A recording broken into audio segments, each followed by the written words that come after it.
বিগত জাতীয় সংসদের স্পিকার আর ডেপুটি স্পিকারের অনুপস্থিতিতে নতুন সংসদের প্রথম অধিবেশনের সভাপতি নিয়ে কোনো জটিলতা তৈরি হবে না।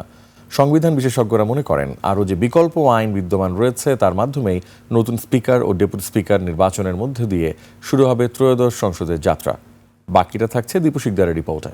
নায়াসিনামাইড ও স্যালিসাইলিক সমৃদ্ধ লিলি ফেস ওয়াশ যা ফেসের ডেড স্কিন সেল দূর করে দেয় দ্বিগুণ ফাস্টার ব্রাইটেনিং। 12 ফেব্রুয়ারি ত্রয়োদশ সংসদ নির্বাচনে নিরঙ্কুশ জয়লাভ করে বিএনপি দলীয় জোট সরকার গঠন করে। আর ফলাফলের হিসেবে অনেক পিছিয়ে থাকা জামায়াতে ইসলামী সমর্থিত 11 দলীয় জোট 77 আসন নিয়ে বিরোধী দল হিসেবে বেশ শক্তপোক্ত অবস্থানে আছে।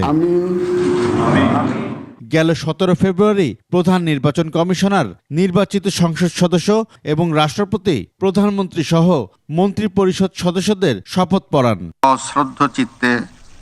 আগামী 12 মার্চ প্রথম সংসদ অধিবেশন ডাকা হয়েছে, কিন্তু বিগত সংসদের স্পিকার শিরীন শারমিন চৌধুরী এখনো অধরা, আর ডেপুটি স্পিকার শামসুল হক টুকু কারাগারে বন্দী।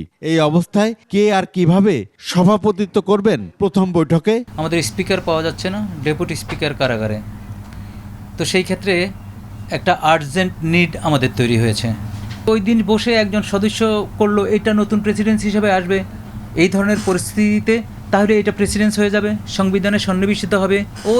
ওই সেশনে বা পরের সেশনেই তো সন্নিবেশিত হবে যে এই ধরনের পরিস্থিতি হলে আমরা এইভাবে করে নেব, এবং যিনি সভাপতিত্ব করলেন তারটা বৈধতা দিয়ে দিলেন।